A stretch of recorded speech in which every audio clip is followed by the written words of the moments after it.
Hold up, y'all. I don't know what's going on with IG. There it is. Okay. Because I'm like, I know I hit go live. Y'all bear with me. Because I want to double check on my phone to make sure the live is visible. Let me see. No. Go back.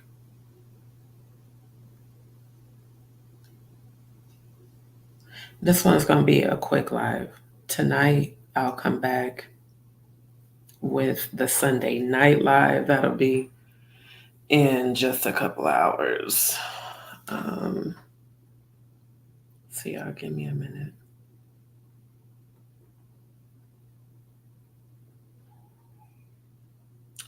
I wish I had a way to check. I'm looking on the app and I don't see anything. So y'all bear with me a second and let me get my bearings real quick.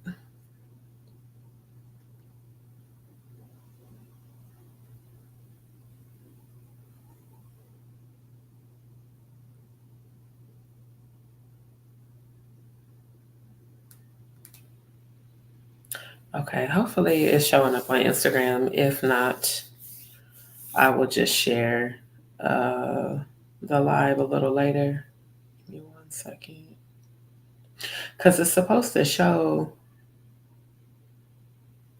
up here at the top that I'm live, but I don't see it.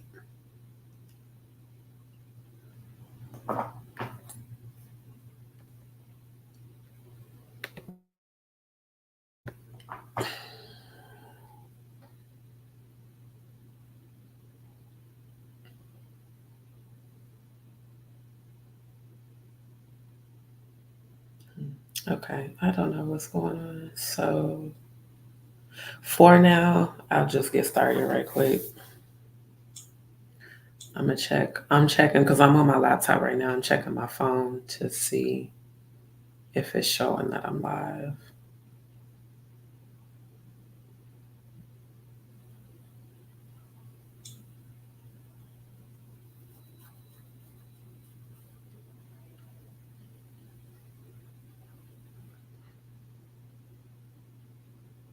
Okay, so it is showing up on my Just D Show Facebook page. Let me go check YouTube. Because I'm gonna do the same thing for the live tonight, the Sunday night live. Like I said, when I posted tonight's live, really all of my lives are raw and uncensored. Let's just keep it 1,000. But tonight's in particular definitely will be. So okay, it is showing up on YouTube and Facebook. I don't know why it's not showing up on Instagram. Hold up. I see the preview, but I don't see it actually visible on my Instagram page. Let me see. Is it under? Okay, well, I don't know what's up with IG, but oh well, so be it. Anyways, shout out. This is what today's live is about. I wanted to give quite a few shout outs because there's people who have been showing a lot of support, who I very much so appreciate. What? Can't post comments. Y'all doing a lot on this multi-stream, interrupting my live, and I don't appreciate it. Anyways, I want to give a lot of shout outs right now. So first and foremost, I want to thank every one of my subscribers. I've been getting the notifications within my YouTube studio. As you guys know, everything on my channel is all my work. I am multi-talented. I am a senior editor, multimedia producer, social media content manager, and I'm also an executive chef. And I'm a spiritualist and I am a healer. So my channel is a blend of all things. I'm also an artist. For those that don't know, I've been writing songs.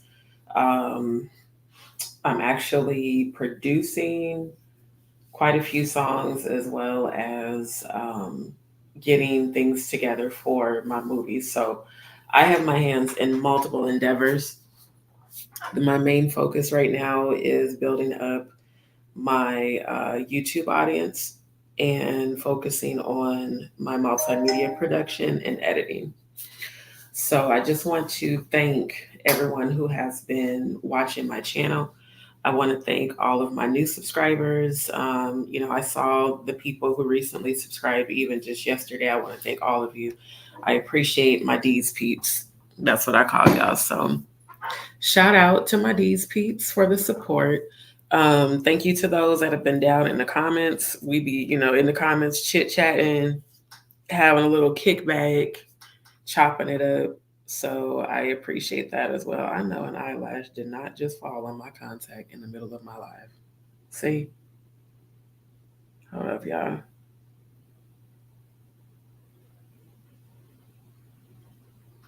Oh man. Yeah, y'all gonna have to bear with me because now I gotta go to the bathroom. Bear with me, y'all. Hold on. See, I don't wear fake eyelashes. I have real eyelashes that are constantly falling on my eyeball, which is annoying. And it fell on my contact. And for those that wear contacts, it feels almost like a miniature knife or something's on your eyeball. So give me a second.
So that was a little annoying, but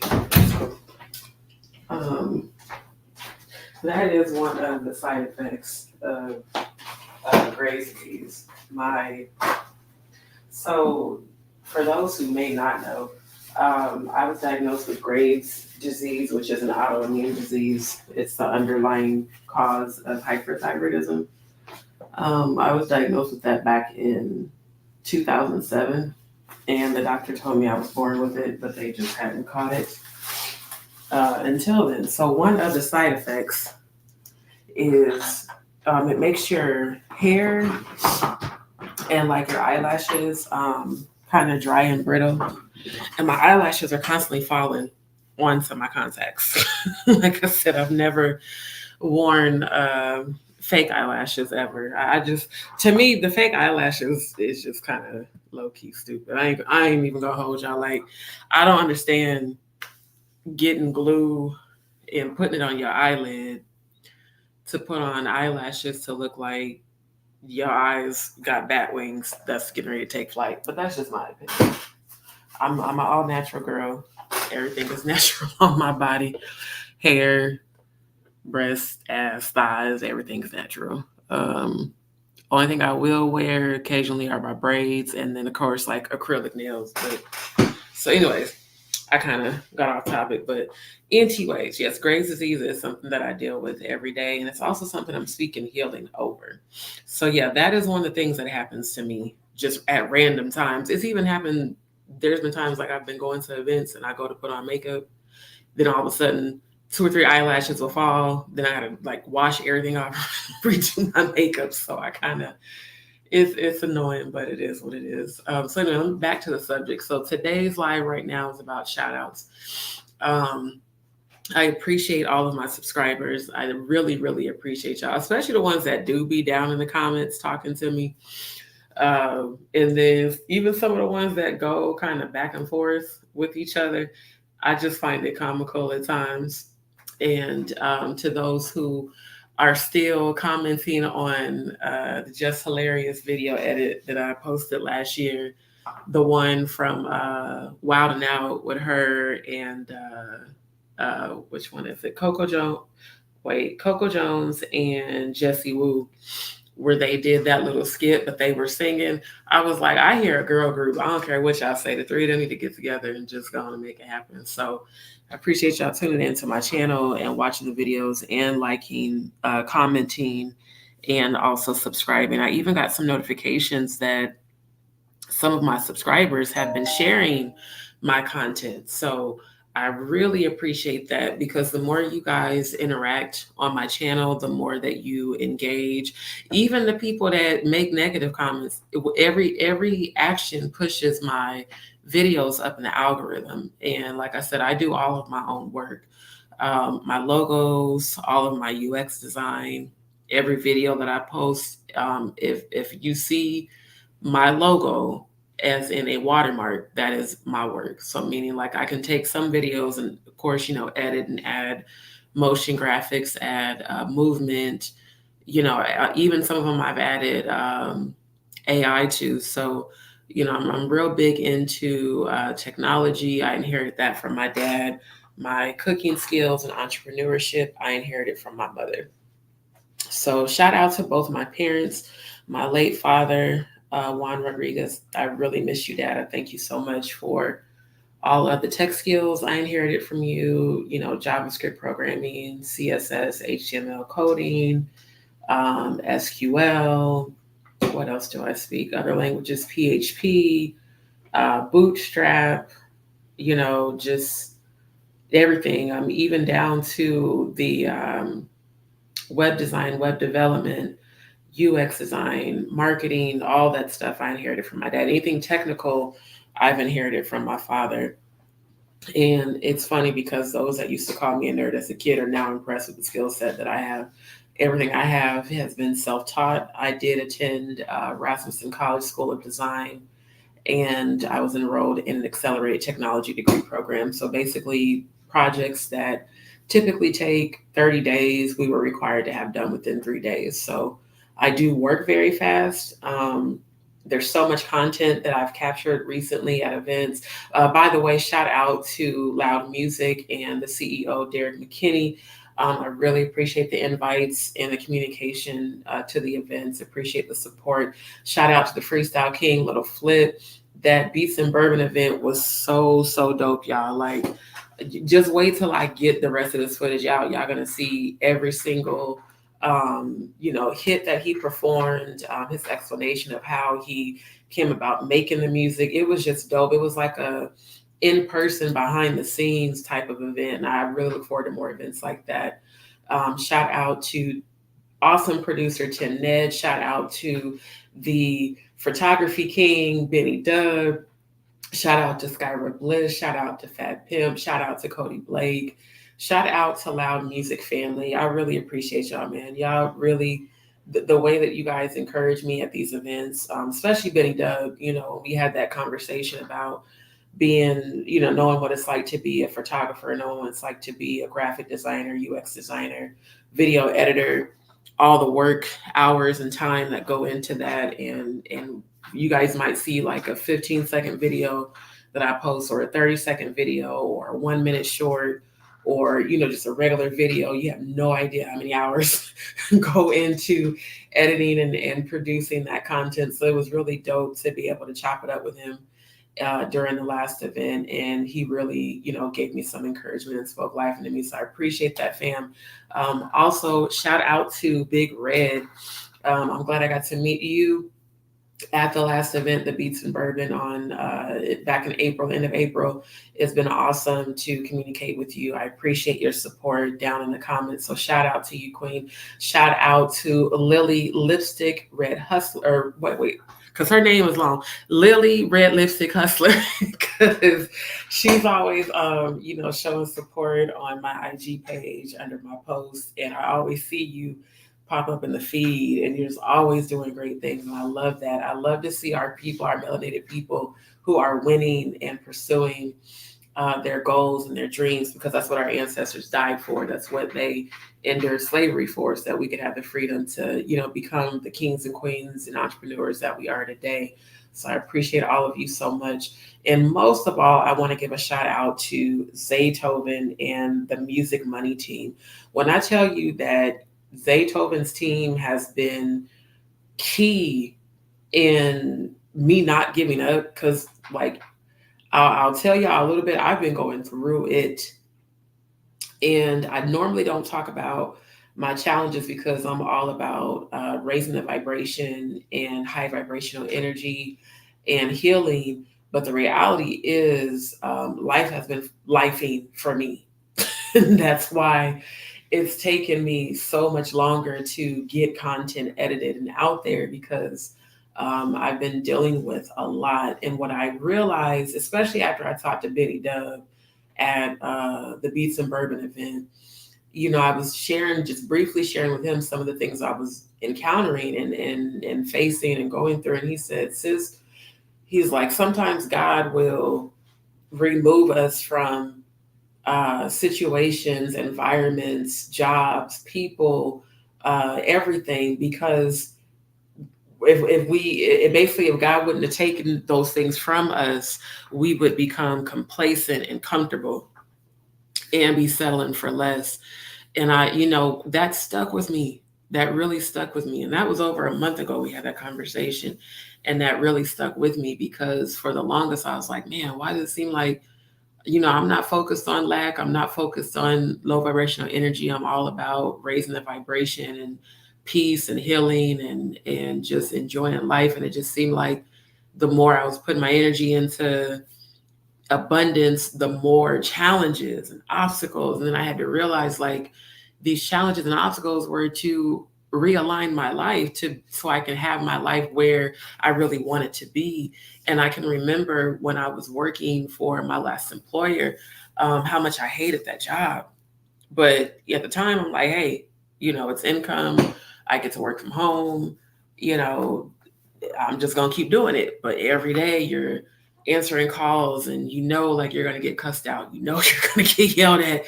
People are going to be just coming at you with all this negative energy, for shit that you don't even have control over. And me dealing with these GI conditions that honestly are so bad because they've gone so long untreated, and then having Graves' disease. So for those that don't know what Graves' disease is, if you know who Wendy Williams is, it's the same disease she has. So Graves' disease is basically an autoimmune. All that really means is that your immune system and your central nervous system attack one another. So basically, like, my thyroid produces too much thyroid stimulating hormones, so TSH. Most women have underactive hypo. Mine's hyper. So I was diagnosed, I think it was the end of 2007 going into 2000. Yeah, end of 2007 is when I was diagnosed. Because I always would be in the bathroom. And it's like, why am I always having to go to the bathroom? And so I even changed my diet. And it's like, no matter what I eat, I just always have to go. And the doctor did some blood tests, and they were like, oh, it looks like, you have Graves' disease. It's like, this is a disease that develops within babies, but they usually don't catch it till they're, in their 20s. And at that time, I think I was 20, was I 26? Somewhere around 20, between 26 and 27, I believe. So, I was young when I was going through all of this. And I can remember They thought I might have had Hashimoto's disease, and they're like, no, all your blood work and your thyroid uptake scan. That's something that they normally do. They make you drink iodine and scan your thyroid. They have found some tumors that are called nodules, which are benign tumors. So they were like, no big deal. They're benign. You don't have nothing to worry about. So in the course of 2.5 years, I had 13 biopsies, and two of those 13 biopsies came back positive for malignant cells, which meant that I had thyroid cancer.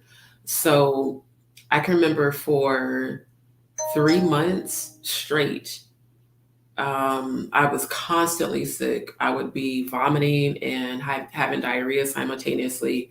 I remember I lost like 51 pounds in like a month and a half. My hair didn't fall out, but I was severely sick and I couldn't keep food down. I was always tired. I was always having to pee like 24/7. I was always having to go 24/7. Like, so it's one of those things that's a silent condition that people can't see. So when they see you and, you're put together, they're like, oh, you don't look sick. Well, it's not something you can see, just like diabetes. It's not a condition that you can see, but that definitely affects people, just like cancer. It's not something you can see, but it's something that affects people. And so I've struggled with this condition for my whole life. I just wasn't aware of it until about 15 years ago. So fast forwarding to 2008, November 2008, my grandfather on my dad's side, my grandpa Rodriguez, he passed away from leukemia. And in November of 2006, my grandmother, Hattie, his wife, she died from breast cancer. So cancer definitely runs in our family. My Aunt Luella passed away from bowel cancer. And my grandmother, my mom's mom, died from lymphoma. So cancer runs in our family. My mom and my uncle, who passed away from COVID, both had diabetes. My grandma on my dad's side was diabetic, and my aunt by marriage, but she is my aunt. She's also diabetic. So these chronic, and my mother is diabetic. So these conditions, these different diseases and illnesses have run in our family. And I'm determined to be the generational curse breaker, because that's really all these conditions are. So, I mean, my body puts me through a lot. I have 3 different GI conditions that I need to have surgery to correct. And those do affect me on a daily basis, in addition to Graves' disease, as well as I've got injuries to my spine from previous car accidents where I've been hit. And then times where I fell when I was back home in Nebraska on ice and landed on my neck and spine. So my body puts me through a lot. Just because I might show up to an event looking cute, you have no idea how much pain I'm in. You have no idea how tired I'd be if I could have just had a whole GI episode where I'm passing huge amounts of blood and things, and I'm feeling like I'm going to pass out and anemic and in pain. It's a lot that I go through. And like I said, I typically don't speak about these things. I don't like to give life to dis-ease, but these are also what I call generational curses and assignments. Assignments meaning these conditions will keep me in check. The other day I got ready to start, doing a whole bunch of stuff. I was about to do a whole bunch of prep and recording. My body was like, no, you're not. My body shut completely down. And I think I was asleep almost the whole day. My body's just exhausted, especially from this move too. It's been a lot with that. So it's like I didn't have time to really get out all of the footage that I captured from the Beats and Bourbon event, but I captured the entire event. So I have a total of about 3 hours of footage. Still got about 2.5 hours left to finish editing. But just as I was going over the footage, I was looking at the love that loud music has for one another. I was looking at the respect that the freestyle king, Little Flip, just commands when he walks into a room, how everyone respects him. Everyone respects Derek McKinney. The artists show each other love. They show each other support. I love that, especially amongst our community, because unfortunately, I mean, it is typical in the melanated community where we don't support each other the way that we should. And so that's why me, if you see me on Instagram or Facebook or YouTube, I'm gonna be in them comments showing you love. I'm gonna be in them comments, hashtag Melanin Excellence, because where I come from, I'm from the home of Malcolm X. So that's what we do. I'm from Omaha, Nebraska. A lot of people here didn't even know Malcolm X was from Omaha, Nebraska, but that is his home. So on the north side of Omaha, the whole 24th Street is dedicated to Malcolm X, just like how downtown Houston has all the murals and artwork. If you go to the north side of Omaha, where I grew up at in the hood, you're going to see Malcolm X everywhere, everywhere in 24th Street. And so even, what's his name? Oh, come on. Berkshire Hathaway. Warren Buffett. Even Warren Buffett supports the north side. Like before I left home, there's always events going on the north side, and Berkshire Hathaway sponsors the majority of them.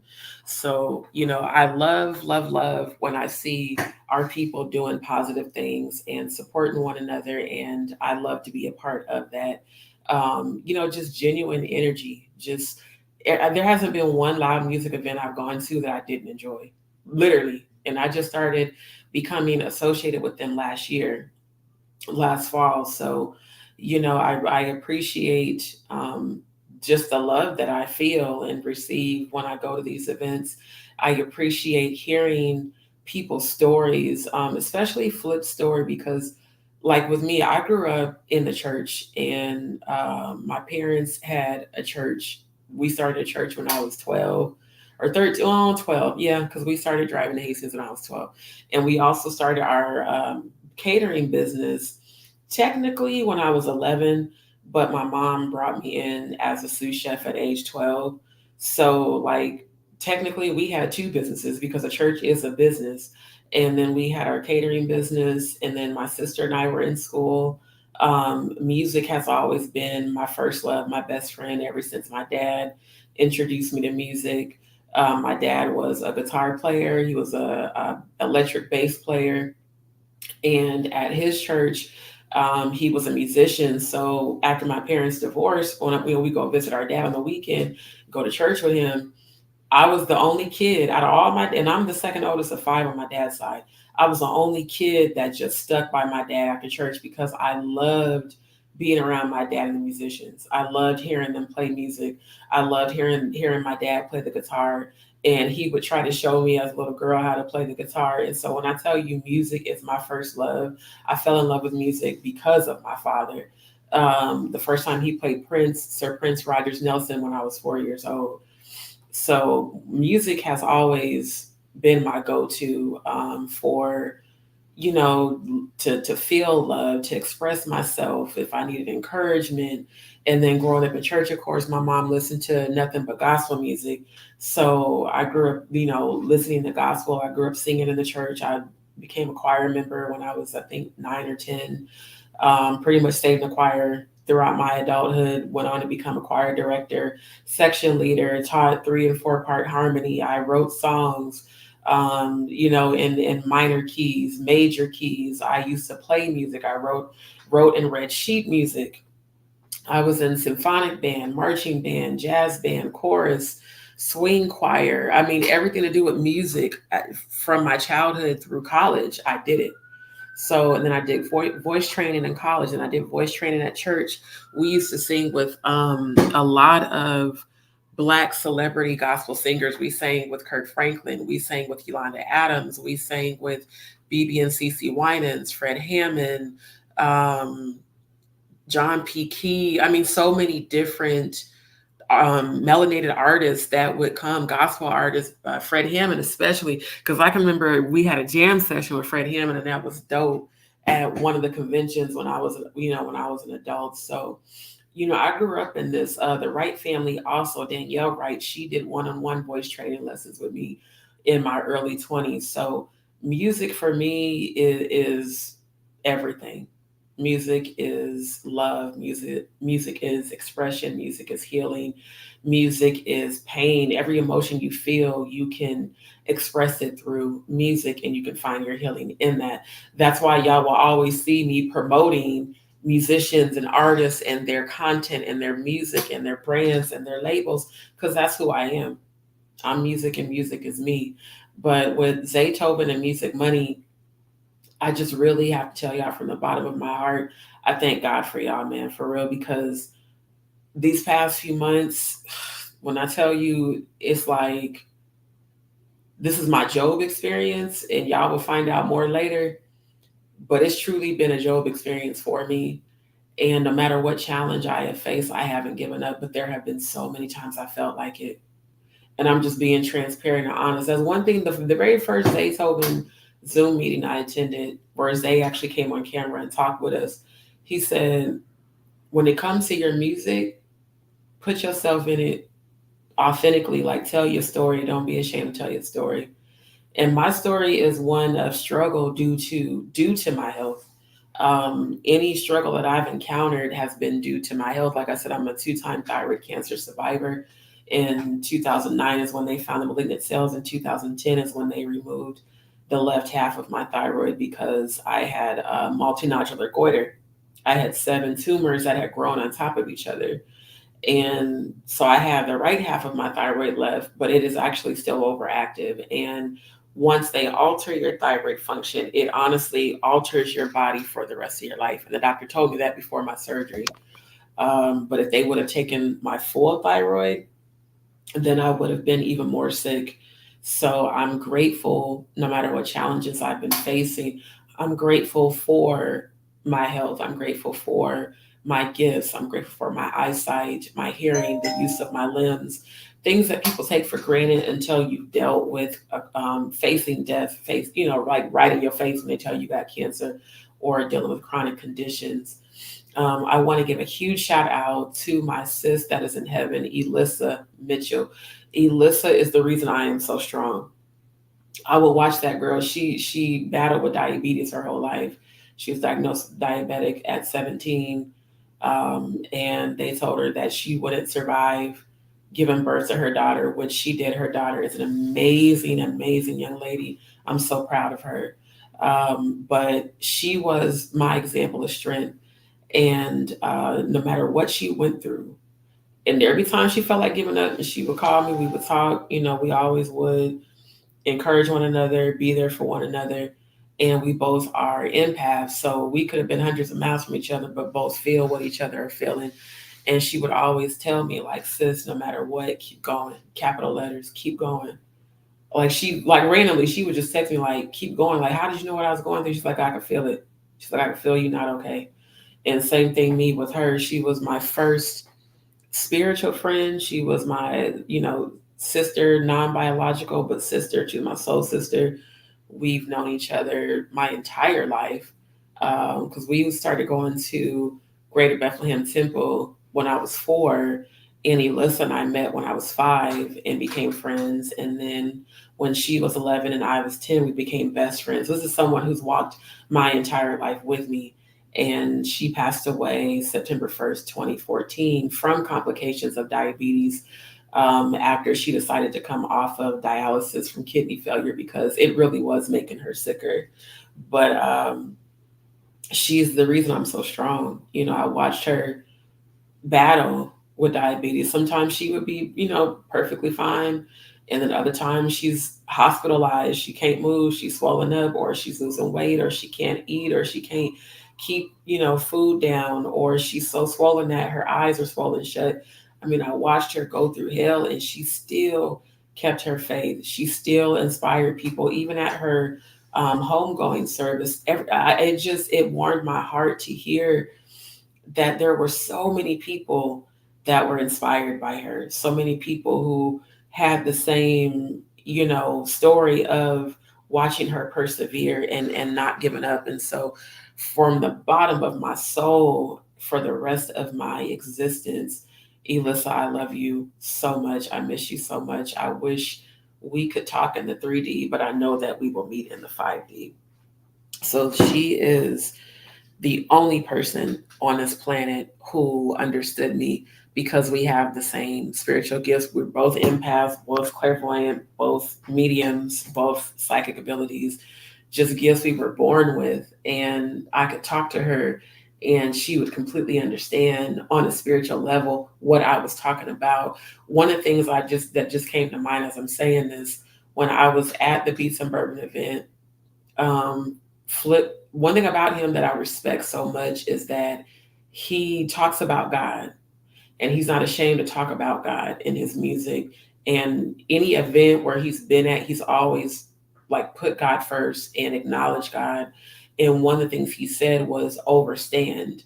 And it caught my attention because I've used that term overstand and understand with people that had no idea what that meant. But someone like Elissa, she knew exactly what it meant, because we were on like there's frequency that you're on spiritually to where you connect with others that are on that same frequency, and it's dope to realize like, oh, you're like me.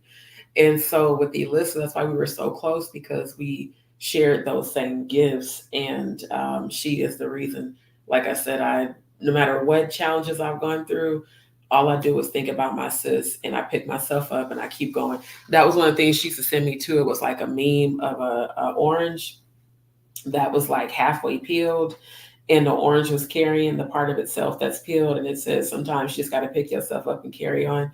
All those little things that she used to do have stuck with me my whole life. So shout out to her mom, my mom number two. I love you with all my heart. Thank you so much for all of your love and your unconditional love and support over the years, loving me as you do your other kids.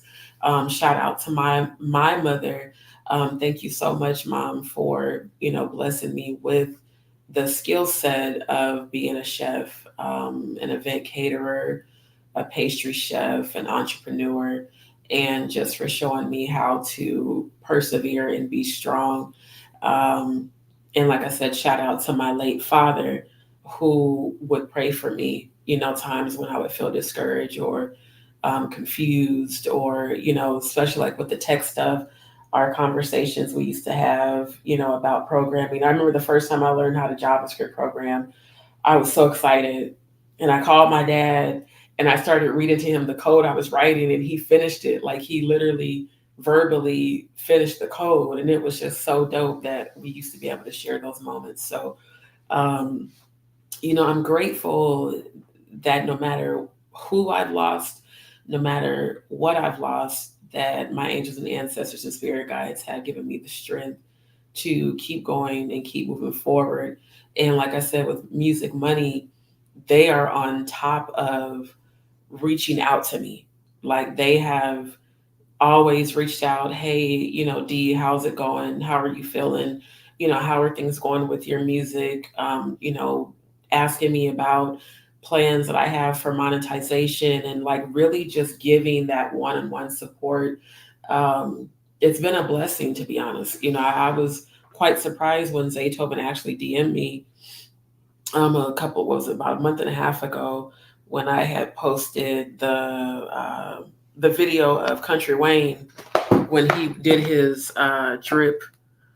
What was it called? In Love with the Drip. That song, the one she fell in love with the drip.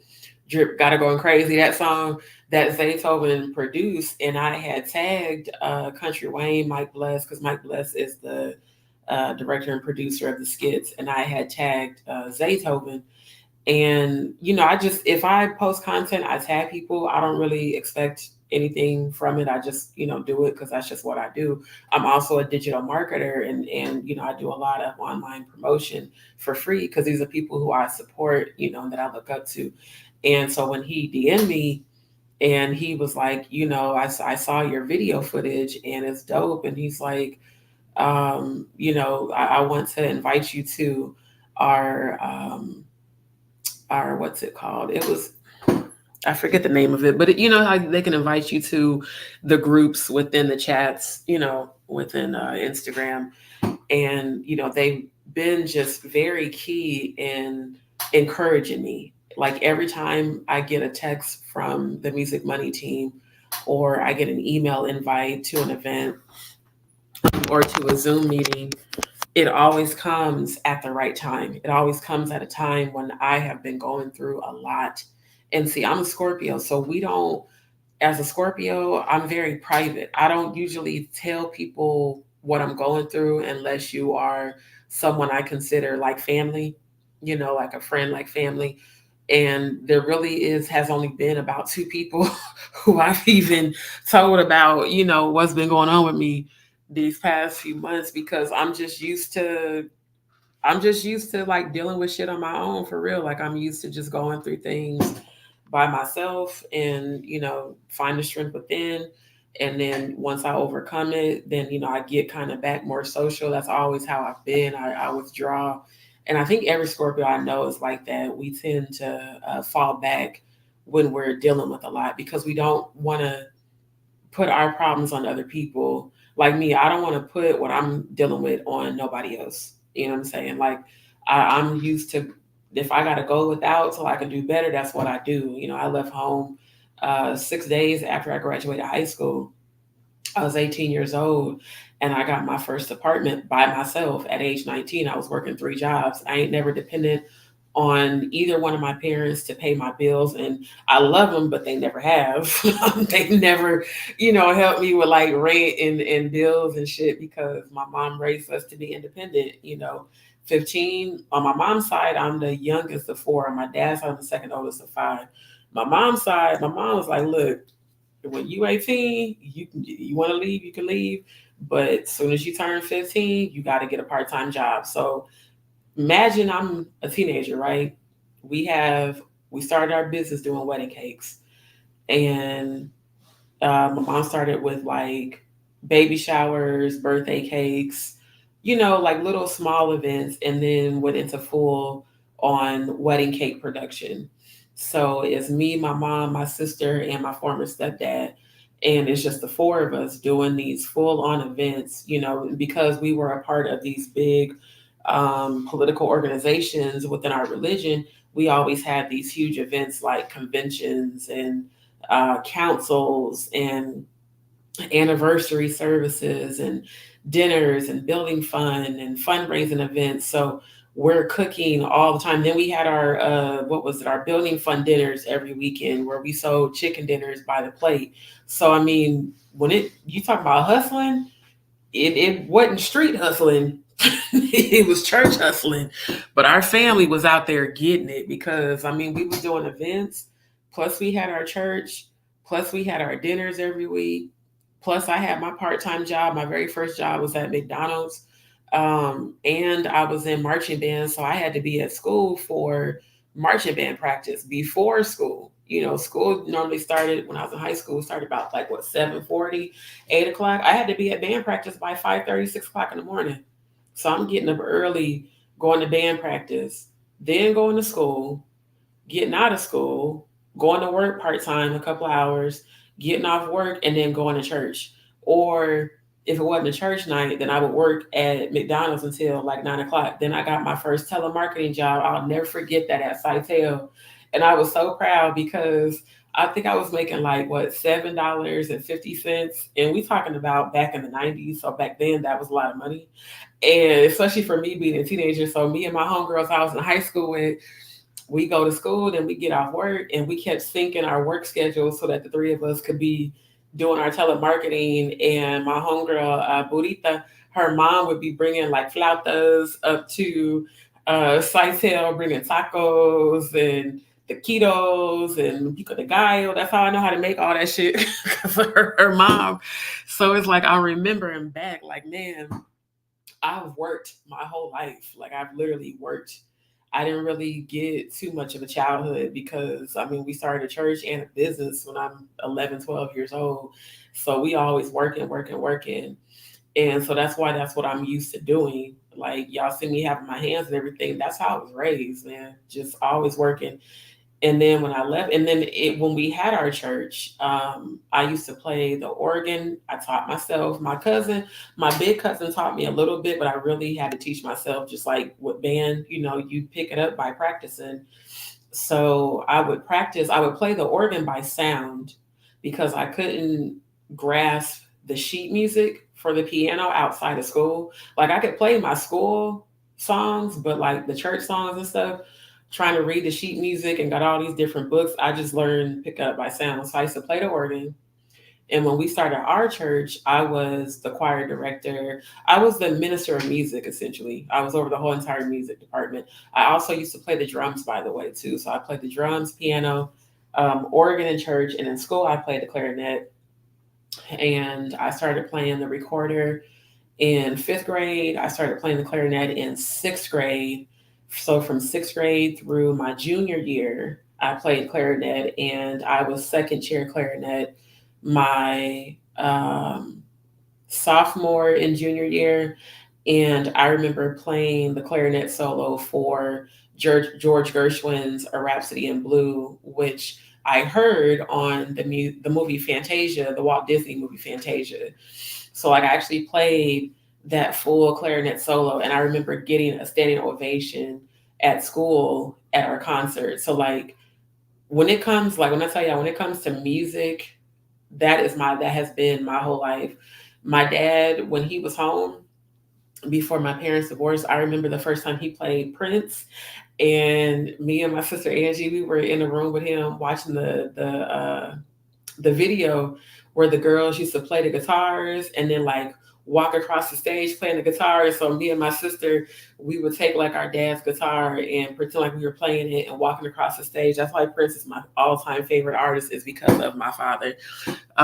So yeah, anyone who knows me, my mom even be teasing me. She's like, "Oh, you a Prince fanatic?" I said, "Man, since I was 4, something about Prince's frequency I tapped into at 4, and I got his music in my playlist on my phone right now. I got Diamonds and Pearls in there, all of that, the hits, the B-side, the very best of Prince. That is my all-time number one favorite artist. And for females, my number one favorite artist is Jill Scott and Erykah Badu, because they're equally my favorite. And Jill Scott played an integral part in my teenage healing. I discovered her when I was 13. I discovered Erykah when I was 14. And I discovered Lauryn Hill when I was 14. And so this was back in like the late 90s. For all these new kids with streaming and shit. We didn't even have cell phones. Back then, you had to get a cassette tape and put the little transparent tape over the little input part on the bottom of the cassette tape so you could dub over the radio. So when the radio played, you could dub it and record it. And like, that was low key. Now that I'm saying this out loud, that was the beginnings of downloading music before we even had the capability to do that on the internet. So that's how long I've been in music, is cassette tapes. Hell, my brother had an 8-track. I mean, I never knew how to use them because I was too young, but I remember my brother having an 8-track. And my introduction to music was the vinyl records that my dad had. That's the one thing I wish I could have gotten from him before he died, because my dad had a huge collection of vinyl records, and that's how we would listen to music when I was a kid. And then when I got older, it was like every record he had, I tried to find on cassette tape. And then when CDs came out, we was just like, oh, we all in space age. And I remember having all the CDs and stuff. So like, when I tell you, like, music was my escape from life, from things that I had been through, because I definitely, went through a lot as a child, being sexually abused and things like that. So music was that escape for me, and it was a healing agent. Especially with Jill Scott, her music has always been high vibrational. So also shout out to the Queen Jill. I mean, God, I've been listening to her for decades, and her music has not changed. Her frequency has not changed. Same thing with Erykah. Erykah brought out the rebel in me, because again, church girl, preacher's kid, we couldn't do a lot of stuff. We couldn't go a lot of places. But Erykah brought out that rebel in me that made me question the system, that made me question the religion I was brought up in, that made me question everything. And she helped me to become a free thinker. So shout out to Mavwa, Erykah Badu, and Queen Jill, and Queen Lauryn. I just really appreciate the influence my whole life, and how it's all played an integral part in my healing and also my music production. Like one of the songs I recently wrote called Splash Town, which y'all will hear that soon. Um, I came up with that song after I listened to Jill Scott's Crown Royal because I forgot I had that in my phone in my playlist. I have a playlist for karaoke and I have a playlist for voice training. Because when I had my thyroid cancer surgery, they had to cut across my vocal cords. So anyone who has like seen me in real life, you'll see the scar on my neck across my thyroid. So when I was doing all the singing in church with all the black celebrities was way before I ever like was diagnosed with thyroid cancer or whatever. So my voice, I could still sing, but not like I used to like sang with a. So I'm retraining my voice to get back strong because sometimes certain notes I try to hit, it is a strain and it's hard because those vocal cords still haven't, they'll my doctor said they'll never completely heal because we have to sever them, but some of them have, of course, fused back together. So like Splash Town is one. I think that's going to probably be the first single I put out. And then I wrote another one, what was it, 3 days ago called Oh Taste and See. I mean, I've been in my zone, but I hadn't been in an environment where I could like really record. And that's what I was telling the representative from the Music Money. And they were like, we're here to support you whenever you're ready. We understand. It's like, we hope you feel, even to the fact that they reached out and asked me how I was feeling. I was like, damn, they really care. There's people in my real life that have been with me when I had thyroid cancer that don't even reach out and be like, how are you doing? Because everybody thinks I'm just okay because I don't talk about what I go through and I don't look like what I've been through. But I do go through a lot. I just choose not to focus on it. So I just really wanted to say thank you to everyone. It really it surprised me, like I said, with Zay reaching out and then connecting with his team. That was a definite universal surprise I didn't see coming. And it brought me happy tears of joy. It made me feel like, okay, it was worth something. Like, because when I tell you, and here's the thing, as an adult, we know we take responsibility for our life. But I've been in situations because I had lost my job because of the GI condition that I have. The GI condition that I have causes me to be in the bathroom extreme extended periods of time. I do pass a lot of blood. And when my GI episodes start, I can't make them stop. And my employer didn't believe me. They really thought I was lying. And I ended up having to go to the emergency room back in March. And I was there for almost 12 hours. And because I bled for 3 hours straight, I was bleeding. There were blood clots coming out of me. They were like, yeah, you've got some things rupturing. You need to get this surgery done as soon as possible. But with having lost my job, it's halted everything because now, boom, I don't have income. So now I gotta, live off of what I have saved and figure out what am I gonna do. And before I lost my job, I had to leave my apartment because there was mold in the AC duct that they wouldn't remove, and I showed proof, and my rent was paid on time, and they still wouldn't fix it. So I had to go to court with an attorney to get out of the lease because I'm like, I'm not going to live in a place where there's mold in the AC duct and I have asthma and Graves' disease. Graves' disease can cause your entire respiratory system to collapse. It can also cause you to have a heart attack or a stroke if your blood pressure is too high or you're too stressed out. And it causes you to have heart palpitations as well. So it's like, I'm telling these people, yo, this is what I got going on. And I worked from home, I had a call center job. So every time when the AC was working, and that was the other thing, between June and August, I went 9 nights without air conditioning. These motherfuckers would not fix this shit. Just lazy as hell, but tried to act like they was better than black people, which I did not understand that at all. And so I was like, look, I'm up here doing this damn job that I hate to make just enough money to pay bills, have little savings, and have little extra, living in this apartment in the Heights of all places. It ain't like I was in the hood. I was in the Heights, and they still wouldn't fix the shit. And I had an actual asthma attack and had to get rushed to the hospital in an ambulance from the apartment to the hospital, and they still wouldn't fix that shit. and try to tell me I'd have to pay to have the mold tested and pay to have it removed. I'm like, y'all got me fucked up. So I got me an attorney. We went to court and I moved out of my apartment December of last year. So I was staying at Airbnbs because of my job, because I had a call center job and I needed, to be in a place where I had my modem or whatever. And then my job let me go because they really thought I was making it up about my episodes, because I would have to clock out and, go be in the bathroom 1, 2. Sometimes my episodes will last up to 3 hours. And then, of course, shower, got to clean myself up again. They didn't believe what I was really dealing with. And then I ended up having to go to the emergency room. So I'm telling you, like, it's been like one situation after the other, but in every situation, I endured it. I persevered through it. And I never gave up. When I was at the hospital, I was editing videos while I was in the lobby waiting for them to call me back. Like, I literally took my extension cord, I took my charger, because I was like, ERs, I'm going to probably be here a couple hours. Nah, I was there for 11 and a half hours. And just sitting there waiting for them to call me back. And I'm sitting out here and I'm bleeding and I got to keep going to the bathroom.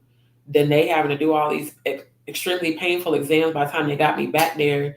Then I still had to sit back there. So the whole time I'm up there, even though I'm in pain, I'm editing my videos. I'm editing footage. I actually created my other YouTube channel at the hospital. I just really put that together. I started my DMP Studios 1 YouTube channel while I was at the hospital back in March. And I was editing videos and on my phone and uploading them, because 90% of my editing I do on my cell phone. And I use about 12 different apps, AI apps, UX design apps, photography apps, graphic design apps, and nonlinear video software. And that's the thing about me. I can go through a lot, but I'm the phoenix. That's Scorpios. We phoenix. Like, we will rise from the ashes. We'll go through hell and rise above that shit. And so for me, I was like, yeah, this is where it's at. This right now, this Job walk, and I'm gonna be real. Job did not. Everybody telling that story of Job, man. Look, Job did not like that bullshit. I ain't gonna lie. Just like when you read about Christ and Christ said, remove this cut from me. I was like, bruh, what the fuck? Because I ain't, I'm not on no low vibrational lack. I'm sick. I'm on high vibration, healing, pursuing goals, pursuing dreams. But the constant obstacle is the health issues. And so I decided to really take my health more serious. I started my Eat Your Way Healthy Chef on a Budget segments, showing people how they can cook like a chef for very, cheap. You don't have to spend a whole lot of money, and it's healthy food that will help you heal. Um, like I was telling the homegirl on IG, I said, I'm got to deal with these conditions, and I am seeking medical care, but I'm also working on natural treatments because I don't like pills, I don't like powders. I mean, having dealt with thyroid cancer, then people had me on all kind of medication, and I hated it because it always made me sicker. Like, they put me on beta blockers for my heart palpitations, and it almost actually gave me an actual heart attack.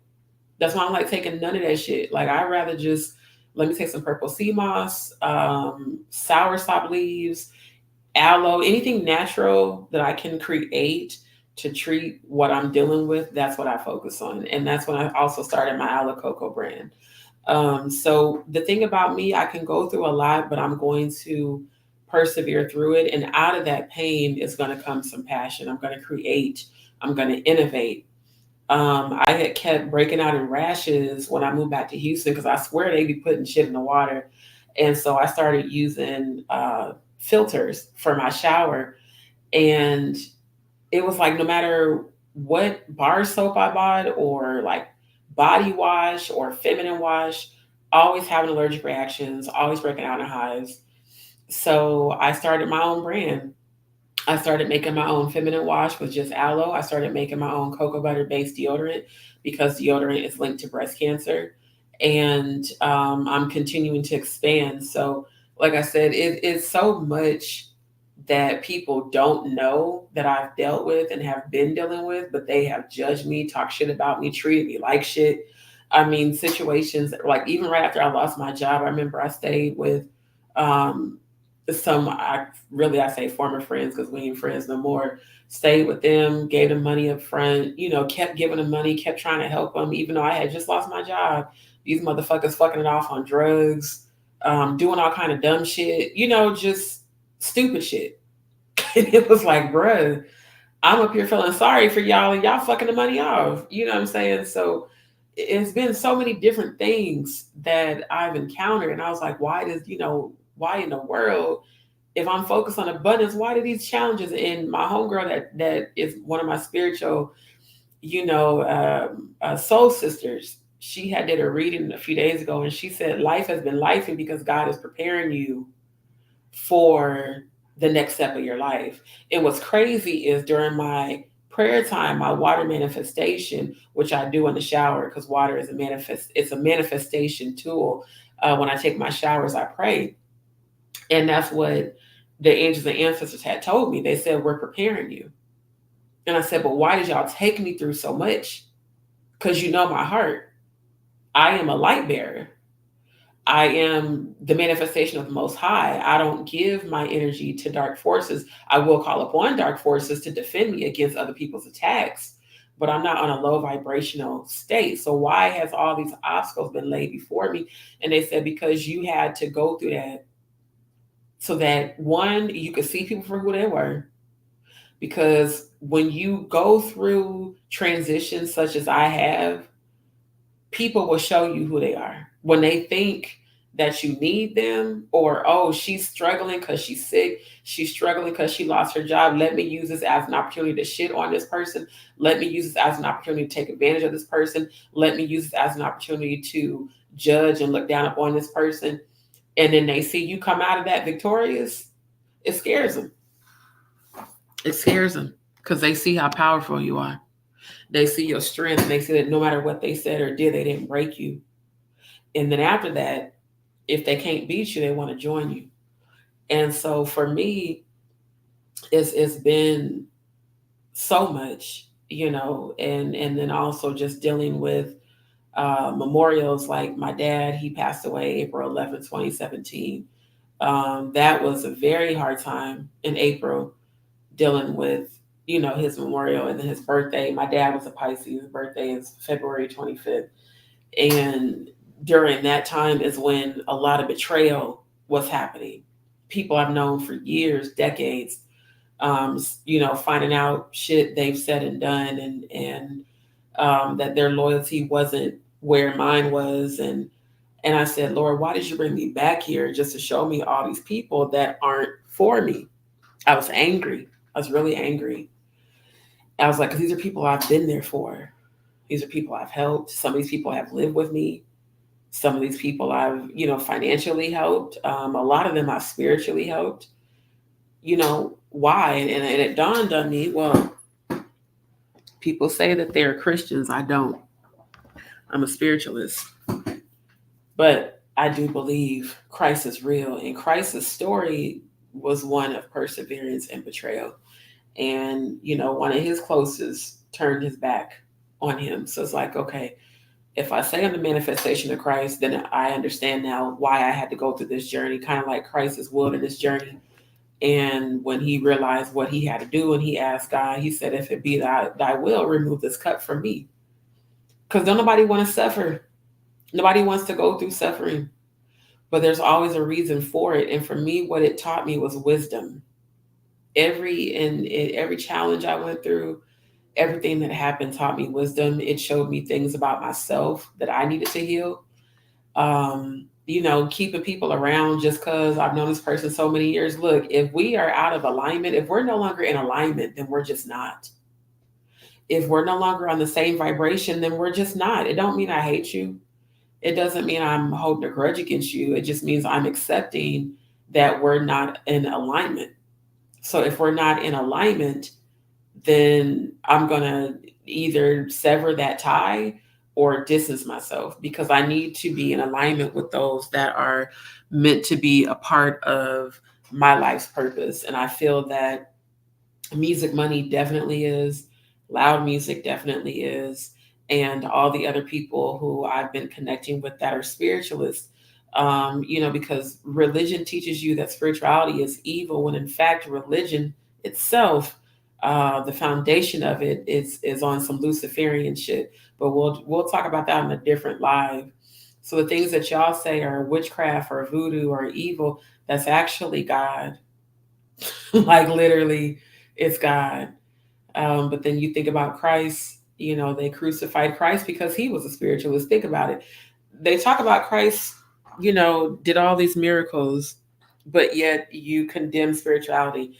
Christ turned water into wine. Y'all would, if somebody did that today, y'all would call that witchcraft. Christ fed thousands of people with 2 fish and 2 loaves of bread. If someone did that today, you would call it witchcraft. Christ was able to heal people with his hands. That's called Reiki. Y'all call that witchcraft.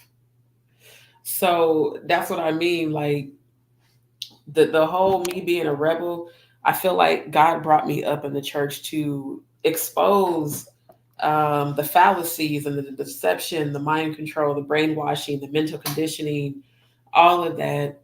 And thank God I was able to break the brainwashing, the stronghold, and the mental conditioning, which I'm gonna talk about more. I'm gonna talk more about that tonight during tonight's live, because tonight's live is going to be covering um, what I saw on Ricky Smiley's channel, which was sent to me, and shout out to the person that sent it, about Dwight Reed and Jordan, and the grooming and all the sexual abuse and all of that. We're definitely going to talk about that uncensored. I'll come back in like a couple of hours.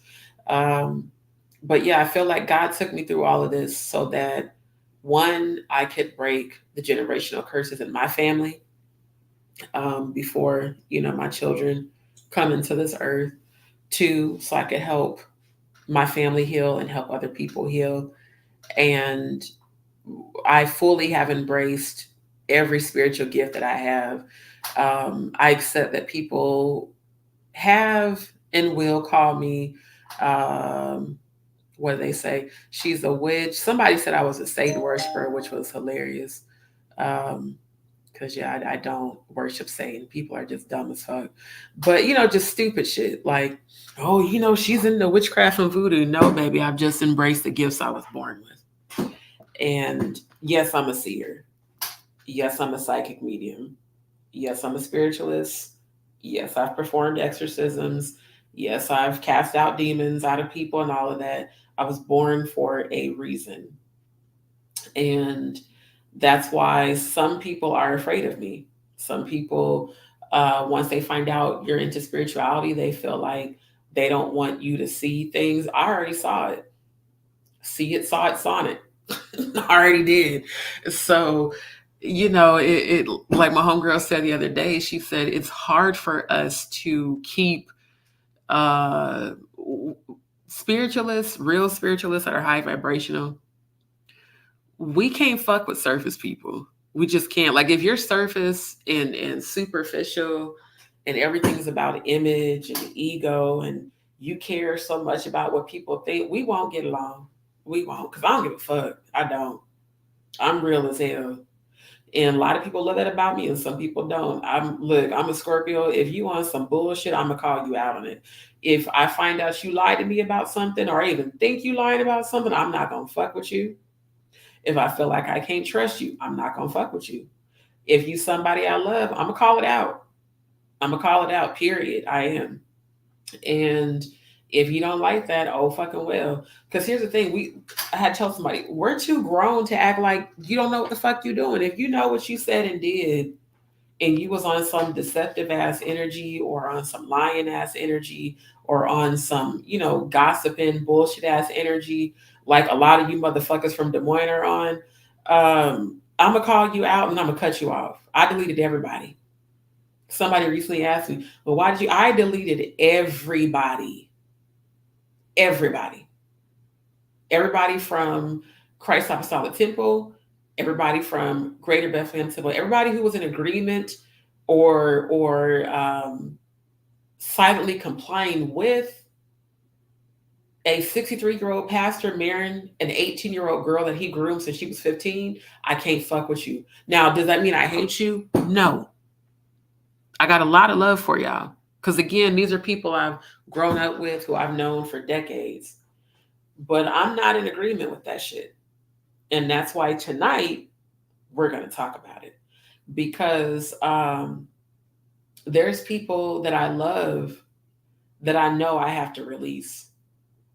And what's even more crazy, my ancestors had told me to change my number last month, and I did it. Because I was like, this number is tied to everything. It's tied to all of my bank accounts.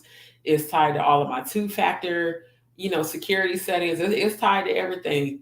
Tell me why my cell phone company, I woke up one day and I couldn't make calls or send texts. I could only receive it. I'm like, what the fuck? Because ain't shit due. So why the fuck I take my phone to the store. They like, well, we lost your account. I said, what you mean? How do you lose a mobile account? Like literally, that's what they told me. Xfinity, full of shit. Well, we lost your. I said, how the fuck? So of course I didn't say it to them, but in my mind, like, how the fuck they lose my mobile account? I said, how did y'all lose my mobile account? They said, man, we don't know. All we know is that the number no longer exists. And I was like, okay, so now what? They said you got to get a new number. So again, oh hi, Revis Mike, thank you for tuning in, love. So I was like, okay, when I tell you, when you are ascending, you have to be very selective on who you have around you. And a shout out to Goddess Mercy, because she confirmed that in her reading earlier today. And I was like, wow, that's crazy. Because in all the years I've had a cell phone, that has never happened. Like, they couldn't explain it. They even reached out to their regional manager to find out how to retrieve the account. Because I'm like, all of my stuff is tied to this number. They was like, man, there's nothing we can do. All we can do is give you a new SIM card and give you new numbers. So I was like, okay, I took that as a sign that the Most High was like, it's time for you to make this transition, because there's people who have access to you that don't deserve it. There's people that have access who are deceptive, who are not loyal, who are two-faced, and some that are around just because of who they see me connecting with. God gave me favor with people because of my authenticity, because of my dedication, that no matter what I've gone through, I'm still pursuing my goals, because I just believe I deserve a better life.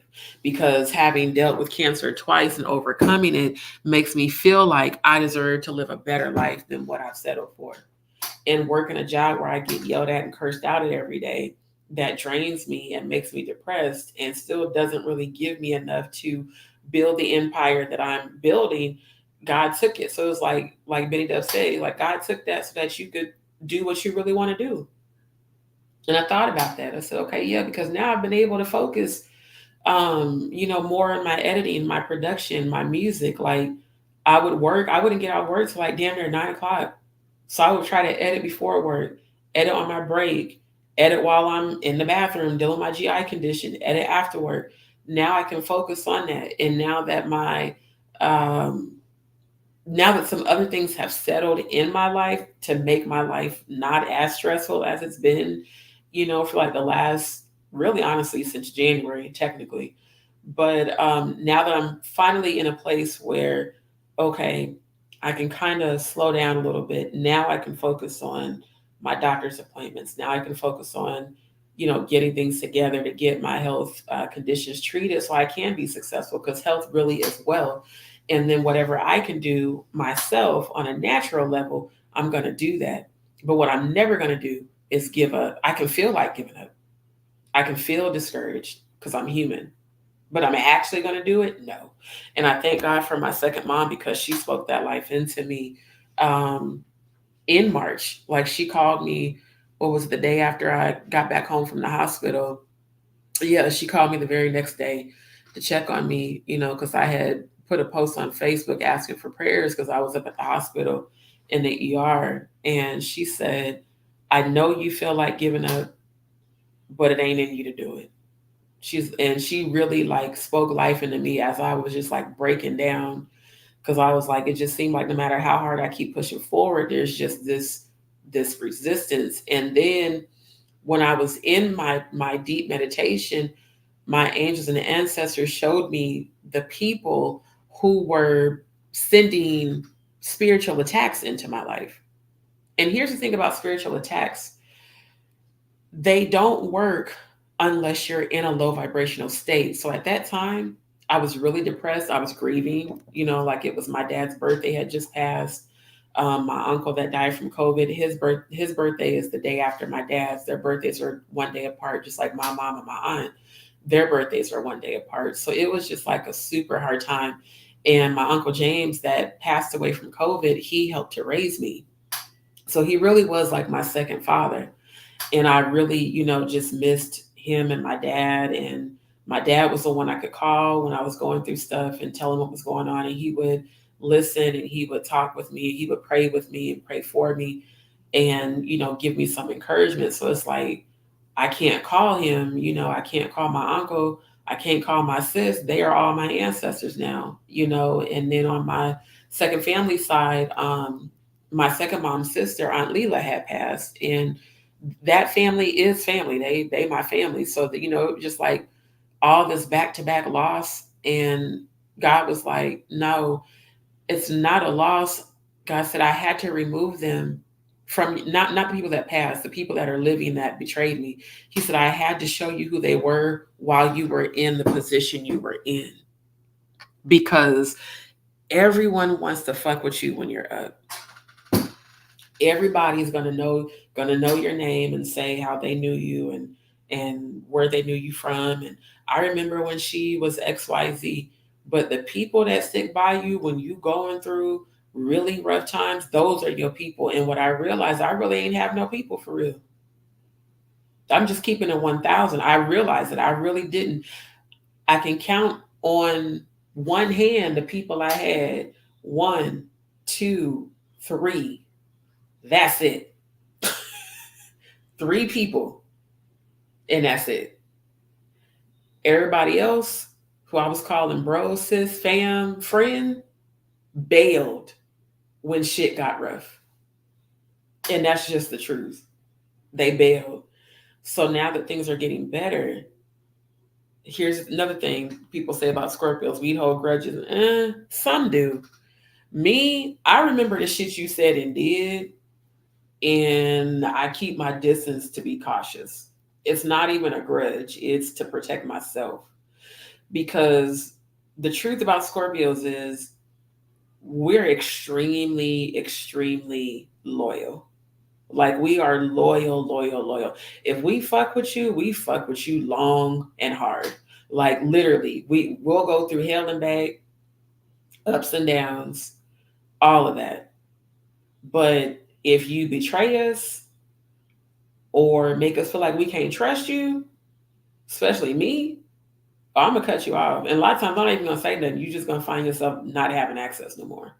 So for me, it hurt a lot because it's like, damn, I looked out for people who I felt sorry for. One, because he did have cancer, but then found out you was on shit.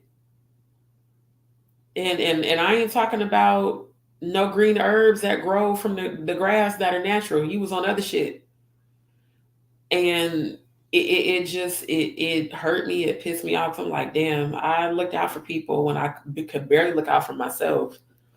And not only did they accept, the money and all the stuff I was paying for, but then you turn right around and talk shit and judge and make fun because you don't live inside my body to see, know, and feel what I actually go through. And because when you look at me, to you, I don't look sick.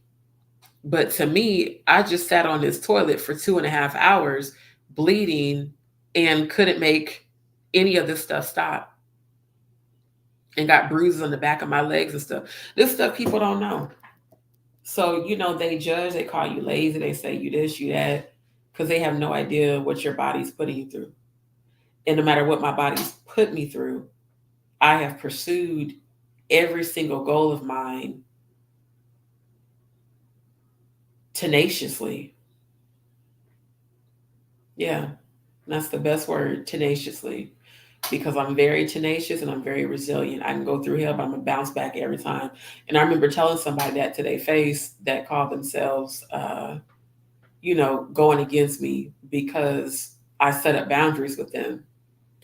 I remember saying very clear, I said, going against me is not gonna work because the way my spiritual protection is set up, my ancestors are ruthless.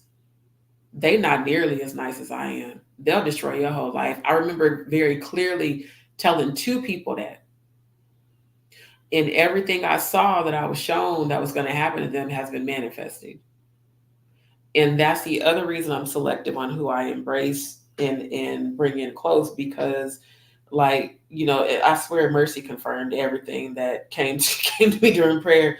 Because the thing about it is there's spiritual protection over my life that will protect those who are in my life. But the minute you call yourself trying to come against me or rise up against me or do anything negative towards me or malicious or deceptive or getting together with people, the minute even that thought and that intention comes about, my angels, ancestors, spirit guides are going to block it and reverse it right back to you immediately. And sometimes it'll destroy your whole life. So when people be like, why do you roll solo? That's why. Because I'm very, there's people that I kick it with on occasional, but there is no one that I can say, that's my close so and so. Either we are family or you are an associate. And that's just what it is. And I've never been one that needed an entourage. Now, when I was younger, yeah, I had a group of friends I would kick it with, but the older you get, it's like, at least for me, it's not about how many people I have around me. It's about the quality of the people around me. Do these people support me the way I support them? Do these people reciprocate encouragement and love and, support? Or do they only come around to take?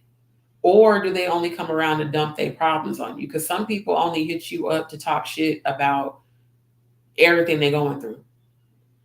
And some people hit you up to bring gossip to you, to pull you into their low vibration. And so for me, I just really cut everybody off. I mean, I'll put it this way, I cut everybody from my past off who I realized we were no longer in alignment. And some people took it personal. And I understand that. I understand that. But what you have to understand is that this journey that I'm on is a spiritual journey beyond these earthly things. That's my purpose on this earth, is to carry out the mission. I've died, gone to heaven, and come back here. I actually was sent back here because I didn't want to come back. I'm just B1000. I did not.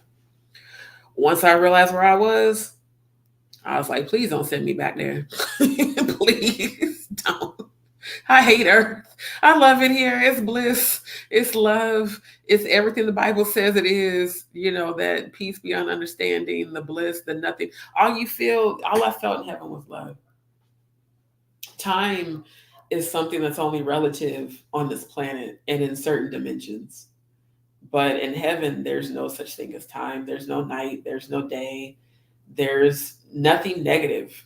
It's just bliss, eternal bliss, always, no matter which level you're on. Because in heaven, there are levels. And the angels take you to each level. And I was like, oh my God, I don't ever want to go back. But the messengers, that was their name, they showed me, the assignment, rather, that the Most High gave me. And just so y'all know, the Most High is not a man. I know that we've been lied to believe that God is a father and there's some great man in this. No, God is spirit energy, period. Humans put gender roles. We assign gender roles because of our finite thinking, basically. And, this whole concept of a white God and a white Christ that's a male. That's all bullshit. All of it is. Christ was not white. Christ actually was of melanin complexion. And God is not a male nor a female. God is spirit energy. So I discovered that when I actually went to heaven. And the angels that I saw looked more like the beings off of the movie Fifth Element. And they're definitely not fat little cherubs with wings. So everything I was shown when I went there has manifested in real time. Um, Even my two youngest nieces, I saw them before my sister was pregnant with them, and I saw them when I went to heaven. So for me, coming back to this earth is no matter who it makes uncomfortable, my spirituality is at the core where my strength comes from. The Most High is within me, heaven is within me. So we have been taught to externally search for God when God actually is within you once you tap into the frequency, just like Christ is a frequency. So if you tap into the spirit of Christ, the true Christ, not the deceptive false antichrist that they've told you about, but the actual true Christ energy, Christ was one who persevered and was betrayed by his own people. In fact, was killed by his own people. And for those who say, well, spirituality is witchcraft, well, what do you call a Christ that died and came back from the dead? We would call that modern day a zombie. Okay. I was watching Eastbound and Downs. That's one of my favorite shows on HBO. And Danny McBride's stupid ass was like, he said Christ died and came back as a magical god zombie. And even though it was comedy, it was real though. Like we would call that now, you know, people say, oh, witchcraft or whatever. Like, nah, man, that religion you following is some damn witchcraft. But like I said, that's a whole other subject. But at the end of the day, for me, my whole purpose is, completing the assignment I was given. And as a high priestess, my job is to bring healing and raise the vibration and also bring awareness to deception and things like that. So I'll go a little bit more into that when I come back in a couple hours for my Sunday night live. Like I said, tonight's live will be raw and uncensored. I know there's people that are on my Facebook page that, I grew up in the church with who act like they holier than now. I would probably say if you can't handle my tongue being uncensored, you may not want to tune in to tonight's live because it's definitely going to be uncensored. Because tonight is covering the deception from these churches and the fact that Dwight is still circulating and the fact that Ricky Smiley, DeBrat, and their whole crew had a whole conversation about that on the Ricky Smiley show. Oh, we definitely talking about that tonight. For sure. One, because some of the things that they said, I could tell whoever gave them the story isn't actually affiliated with Christ Apostolic Temple because some of the facts were incorrect. Jordan definitely has a father, and her father definitely gave her to Dwight, for sure. Like that was an actual business arrangement. So it's not that she didn't have a father in her life, and that's why she fell for an older man. It was an arranged marriage based on money and business. But we will talk about more about that tonight. Today's live was more about giving a shout out to those who have been encouraging me, speaking life into me, not even knowing what I was going through, which is why I chose to just go ahead and be transparent and tell y'all what I've been going through. For those who have those covens that have been doing spell work against me, I know that you might think that some of your sorcery worked. As you can see, I'm good, baby. None of the shit y'all prayed against me worked. And I seen y'all, all of y'all in the 5D.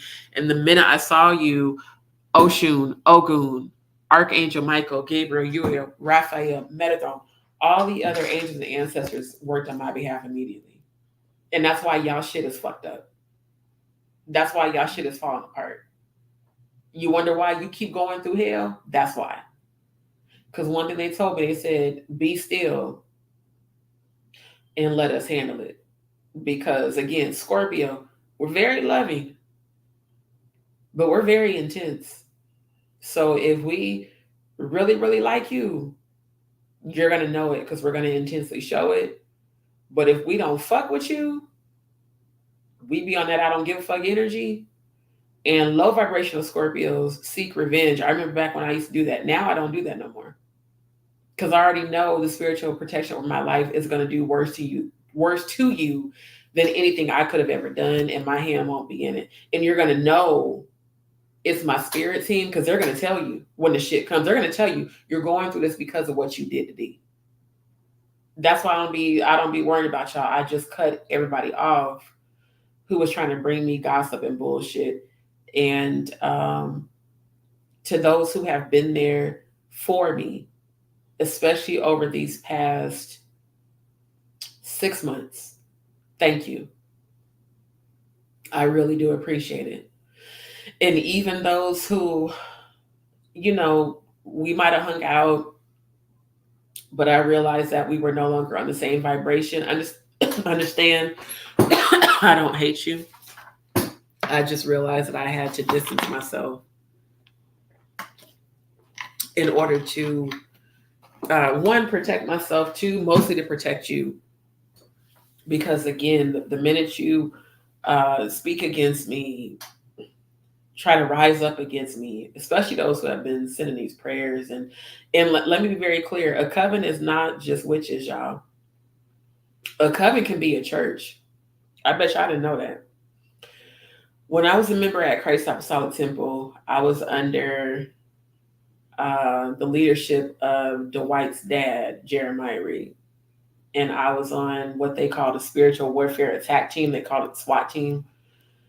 And they would basically have us to pray against those that were speaking out against the church, or those, because they had us brainwashed into thinking, oh, they're against the church, when actually the people were just telling the truth. So they would have us do specific prayers, like trouble the waters in their life, don't let nothing go right in their life till they come back. Like just crazy shit that you don't, again, because when you're raising us, you don't see this shit is wrong until you leave. Those very same people, what y'all don't realize is that what you're actually doing by definition is black magic witchcraft. So you can call yourself a church, but you're actually a coven. So these people, these groups that have been, speaking against me and praying against me and sending spiritual attacks, even locally, there's a female who I used to be friends with, who I considered like a big sister. And it was confirmed the spell work she did on me and my ex that I was with for 5.5 years. Come to find out, she fucked my ex, which is crazy, after you did spell work on us. The reason your mom went through what she went through was because of that. And if you're listening, I'm pretty sure you are. I'm telling you that as a direct message from my ancestors. They said, you need to be very careful. And I've been actually praying for your mom, for her healing. But they said, you and your coven, your little sisterhood, if you don't stop, definitely about to hit every last one of y'all households. So I would advise you to stop. Just because I don't fuck with you no more doesn't mean I hate you. Like I said, I've been praying for your mom. But I know all the deceptive shit you did. And I don't care that you fucked my ex. I really don't, because I don't give a fuck about him. It was more or less, you betrayed me. Because fuck him. You betrayed me. That's what it's about. And I considered you family. So if you wonder why I blocked you everywhere, if you wonder why I cut off all communication with you, it's because everything that you thought I didn't know, conversations you had that you thought I didn't hear, I know all of it. And I don't hate you. I've even prayed for you, for your healing, because you need it. That's why you've done the shit you've done, is because you're in a low vibrational state. But understand that the more you talk and pray and sin and do things, the more detriment you're doing to your own life and everybody connected to you. And I pray right now that your mom is healed. And I pray that you get healing. But please keep my name out your mouth. If you want shit in your life to go better, it's in your best interest to stop. Same thing with the covens in Des Moines. Because there's a lot of people that are mad at me for speaking my truth about the church. Well, I come from it. I'm not in agreement with the fuck shit that Dwight is doing. I'm not in agreement with a grown ass man grooming a 15-year-old who's younger than his own grandkids to be his wife. I'm not in agreement with y'all trying to that's what they said in the Ricky Smiley video. Y'all trying to normalize grooming and sexual abuse. No, that is not okay. I remember when Jordan was in her mother's belly. That girl is not going to have no sense of identity outside of Dwight. And Dwight, every one of your ex-wives used to come to church with black eyes and shit. And you would bring your ass into church while we're in the middle of service, high off of meth and everything else, drunk as fuck, and not even trying to, a few times did swing on your dad while we were in the middle of service. It's not about holding you to your past. This is your pattern, is you have been accused for decades of messing with children and teenage girls. And that is the reason those demonic forces were running rampant in those churches, because a lot of y'all was doing that. Dwight wasn't the only one. And when I tried to launch an investigation, I was excommunicated. I was pursued. They tried to threaten my life. They actually tried to come for me. And the dude I was with at that time in Atlanta was a whole thug. And he told y'all, bring y'all ass down here if you want. We're going to shoot the shit out of y'all. So like I said, y'all can be mad all you want, because you know what I know. And what I know is that God is pulling the cover off of the wickedness that has gone on in these churches unchecked. Everybody who's been abused. I was a survivor of rape. I was raped while I was a member at that church, by a member of the church, told to be silent about it. That's why I take what Dwight is doing right now with Jordan so personal. Because I know what it's like to be a young girl molested and told to be silent about it, and then grow up to be an adult, get raped and told the same thing. And that child should not have ever been a part of a business deal to where Dwight, you invested into her father's music studio and her uncle's restaurant, and then banned her family from coming to the wedding. So like I said, I'm going to come back to talk about that, because I need to eat my dinner. And then probably like about maybe 8:30, 9 o'clock, I'm going to come back and talk about all of that, because this shit has gone on for too long. And even some of Dwight's own relatives have admitted to all this stuff going on with abuse, physical, sexual, all types of stuff in these so-called churches that ain't nothing but cults.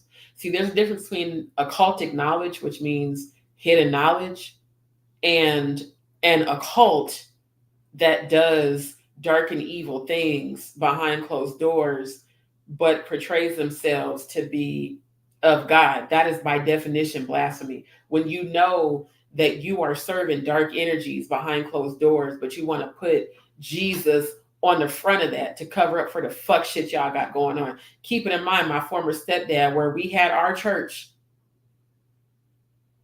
this nasty motherfucker was fucking young girls. I found all this shit out after I left home. Was fucking young girls, 15 and shit. It was all of 49, 50 years old, and damn near destroyed my mom's life and mine, doing all this nasty pedophile shit and statutory rape and all. Y'all have done so much corruption in these so-called churches, and you think God is playing with that? You think God is okay with that? And y'all still, like they said in the Ricky Smiley interview, they said the people in the background cheering on because they are brainwashed. What you are witnessing is by definition a stronghold. When you hear about strongholds in the Bible, that's what a stronghold is. It's when a leader has so much control over the minds of the people that they will go along with what's evil. What the Bible say? They will call evil good and good evil. what is it, Second Thessalonians 2 and 11. And for this cause, God shall send them strong delusion that they should believe a lie. Every last one of y'all sitting up in that church congratulating Dwight and Jordan for having this baby, going along with them being married. He got this 18-year-old wearing outfits that 40-year-olds wear, trying to make her look older because people are talking about it. And you got outside churches launching criminal investigations, trying to figure out how in the world this man was able to marry an 18-year-old. I know for a fact last year, when those of us who left the church joined Bishop Senegal's Clubhouse broadcast on the app Clubhouse, Jordan's biological grandfather came on there and told us what happened. He said, well, this was a business deal because Dwight invested in, and James is her biological father. He was in the choir with me. He was one of the musicians. His brother Garrison played the drums. We all were in this church together under the leadership of Dwight's father. This is 20 years ago. So like I said, I was there when Jordan's mother was pregnant with her. Dwight was not in church at all. He was in the streets. He was a thug. He was on all type of shit, into all types of shit. So this fake ass, I'm holier than thou shit this motherfucker is on now is some bullshit. And I hate it because my mom's a member there now. And I love my mom to life, but unfortunately she's, in the congregation, they think what they're doing is of God. They don't know any better. So, y'all, for those that was on Ricky Smiley's his morning show talking about it, she didn't get with him because she didn't have no father figure. It was literally a business deal.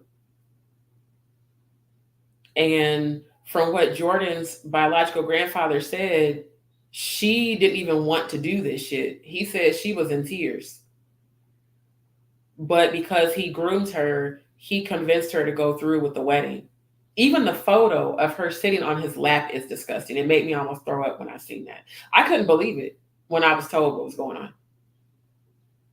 Because I'm up here like, okay, it looks like these people have changed. Maybe they're not as fucked up as they were when I was a member there. Because like I said, I was raped by a member who I was in a relationship with, that we were actually going to get married. And his father, when I told him what happened, his father said, well, we can either get rid of him or lock him up, or I can counsel with y'all. He was like, but I don't want a big, controversies. Like, we don't want the church to look bad, so don't go to the police. We'll handle it, quote unquote, in-house. And I've carried that with me all these years. I just started talking about it a couple of years ago, and that's when I came out, and that's when everyone I grew up with, everything I knew and loved, turned their backs on me because I spoke out about it. Because they felt like, you're not supposed to talk about what happened in church, even if it is negative, just keep it to yourself. Telling a woman to be silent about being raped by someone she was planning to marry is insane. But that gives you an idea of the stronghold that these quote unquote preachers have over the members. I can remember Bishop Reed asking us, how many of y'all would die for me? And the whole church would stand up, brainwashed, mentally conditioned, thinking this is our spiritual leader and we'll do anything for him. No, God said no. And that's why Dwight waited until after his father died to even pull this bullshit with marrying Jordan. From what her biological grandfather said during that Clubhouse meeting, he said that James gave Dwight permission to go on supervised dates with Jordan starting at age 15. So that's literally grooming. She was a student at the church. Matter of fact, she was a student at the academy that we started when that motherfucker wasn't even in church, that he made himself dean of. So you have a predator who's the dean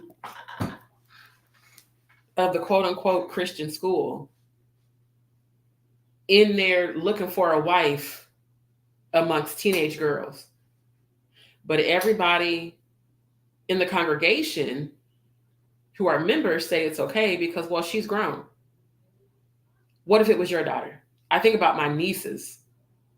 If some old motherfucker walked up to one of my nieces, because my baby niece, all of my nieces are beautiful. But my baby niece that we'd almost lost, she's the same age Jordan was when Dwight started courting her. I think about if a man his age came around her trying to date her, you probably wouldn't be breathing no more, because that's disgusting. So for all of y'all saying, oh, they grown, she's grown, just imagine if it was your child or your niece or nephew or your brother or your sister. I don't think you would say it's okay. So, like I said, I'm definitely going to be talking about it tonight. I'm not going to be silent about this nasty bullshit, because it shouldn't have happened. It shouldn't have happened to me. There's so many people that I found out once I did, come forward about what happened to me publicly. And once I did start to be open about my sexuality, because I am bisexual, I dated women for 4 years. I do date and am attracted to both men and women. I've even dated couples before. So that's me in my life. But it's like, it's Pride Month. I'm definitely am celebrating who the fuck I am, unapologetically. And I want to shed light so that those who are seeing this video that's surfacing of Dwight talking about condoning him being with Jordan, the members cheering on, I want to give y'all some background on the church, on Christ Apostolic Temple, on the religion, on how it works and how they mentally condition you to believe that this is your true leader of God. Like they would tell us, the pastor is the overseer of your soul. So you need to listen to him and don't question what they tell you to do. Just, like basically blindly follow what the pastor tells you, follow the leader type shit. That's the reason I've been the black sheep my whole life. Because even growing up in church, I can remember asking questions, because they would have, like at the end of service, or if you wanted clarity on something the pastor preached about, you could ask questions. I would ask questions about the Bible. I would ask questions like, why is Jesus' life missing from the Bible? It shows that Jesus was born. It talks about his life till he was 12. He was a carpenter. And then from 12 to 30, there's nothing about his life. And they just say that he came back and was in the wilderness from ages 12 to 30 years old. And then he came and died on the cross. Bullshit. Jesus had a wife and kids. And the Apocryphas, the missing books of the Bible, will show you that. But they don't teach you about the Apocrypha in the Apostolic and Pentecostal church. They teach you that the Bible we have now is all that it is, and don't question it, and don't question the pastor, and don't question the leadership, and just do what they say. That's where y'all got a lot of people fucked up. That's where the mind control and the mental conditioning, that's where all of that comes in, is don't question it. So if you're one like me who questions it, you're an outsider. You're an outcast. And they will make the whole entire church congregation turn on you. So, like I said, this live was more about the shout outs, but I am going to be talking about this tonight. I will present the video from the Ricky Smiley Morning Show where they were talking about this whole situation. What I want to gain from this is that those who are still in it, especially my mother, those who are still in it that I love, I pray that your eyes are open and that you can break that mental bondage. Like the scripture said, y'all are caught in delusions. I'm gonna be real. You're caught in a delusion right now. You're caught in an illusion. And what I need all of y'all to understand is that Lucifer was a fallen angel that transformed into an angel of light. So the deception that you are following is Luciferian. Anytime a church tells you to cut your family off, it is a cult. Anytime the church encourages you not to fuck with your friends and family because they're quote unquote all going to hell and only our religion is the only one way, it's a cult. If y'all remember Jim Jones and his congregation, that's where y'all are at right now. Y'all are on that I'm gonna follow the leader even if it's wrong, and God is saying no. That's why God is exposing all this shit. Same thing with the other pastors who were accused of sexual assault and sexual abuse and physical abuse. God is uncovering all of that because it's gone on for too long and the members have covered it up. For those who were in the comments under Bishop Senegal's post where I talked about and exposed this shit last year, one lady said, well, you're just as guilty if you knew. Bitch, fuck you and the shit you own. Because you don't know me. You have no idea what was going on at that time. I am the only member from that SWAT team that went to the police. Because everybody else was too afraid of Bishop Reed and the church and the congregation and the backlash. I secretly went to the police to report the things I had heard. And the reason I reported it is because I had premonitions of it. I had premonitions of the things that I had been told by some of the children that claimed they were getting abused. And then I went to Jeremiah Reed, which was at that time our leader, and said, we need to investigate this because you're sending us to go pray these spirits out these churches. And I'm telling you, as an empath clairvoyant, I'm feeling and seeing sexual abuse from the pastors. And some of these pastors were women. And he would say, nah, daughter, everybody lying. I don't think nothing's going on. And when you're a kid who's been molested, you feel that shit. Like you can feel it in other people, especially me being an empath. If you've been sexually assaulted and I meet you, I'm going to feel it immediately because the energy resonates. And I would tell him that. So the people that was saying, oh, you just as guilty. No, the fuck I'm not. I tried to get help and no one wanted to come forward because they were too afraid of him. Because these people act like church thugs. Like they for real, they act like mobs. Like they will pursue you. They'll blow up your phone. They'll pop up at your house. They'll pop up at your job, threatening you over the pulpit. My life has been threatened several times. You think I give a flying fuck? I wish you would try to come for me so God could kill you immediately. So my ancestors can fuck you up immediately before you ever come near me. It took me this long to even start talking about it because I couldn't believe it. I'm like, I cannot believe this motherfucker sitting up here marrying this teenage girl and y'all are acting like that. And the people who are in agreement with it, some of y'all was in the church with me. You was there when Jordan mom was pregnant with her. So how the fuck you sitting there now acting like this shit is cool? And you know it ain't right. But those of us who left the church, who have spoken out about it, especially last year, y'all want to talk shit about, including some of Dwight's relatives and some of his relatives who have been molested and raped, were mad at us, those of us that left, talking about it. So we're going to talk about it tonight. I don't care. This is what I'm supposed to do. This is what I'm going to do. I don't condone it. I don't condone any person who's in their 60s marrying somebody who's a teenager.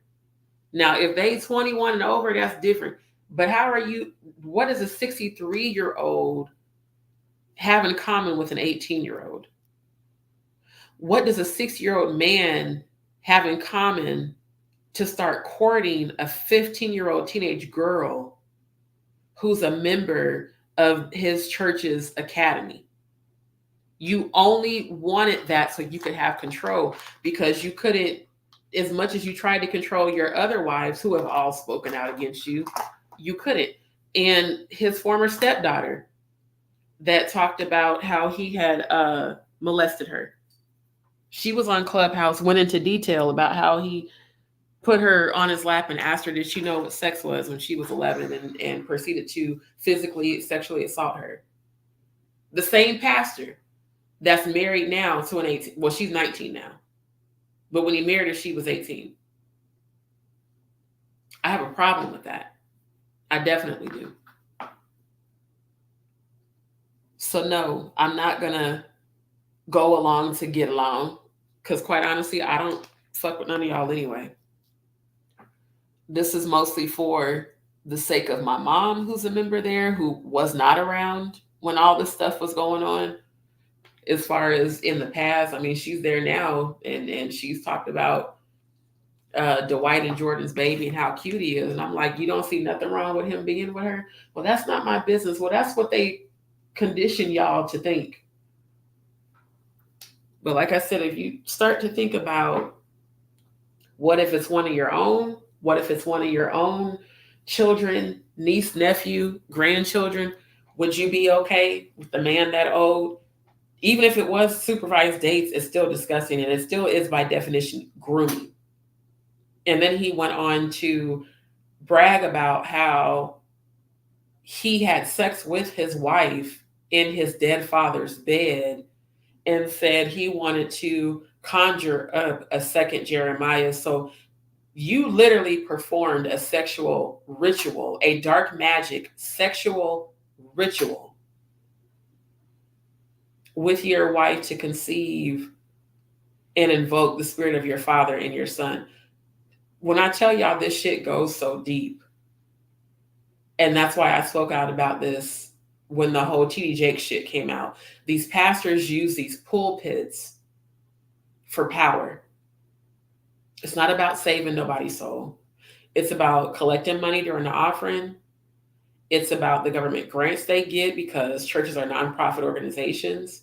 And it's about political power, especially in the religions I grew up in, Apostolic, Pentecostal. It's all about politics and position and elevation and who's a minister, who's a deacon, who's a pastor, who's a district elder, who's a diocesan bishop, who's a suffragan bishop, who's a presiding bishop, who's an evangelist, what their role is, it's all politics. Has nothing to do with God. Has nothing to do with saving nobody's soul. And people wonder why I don't follow or practice religion. Because when growing up, I seen nothing but a bunch of bullshit.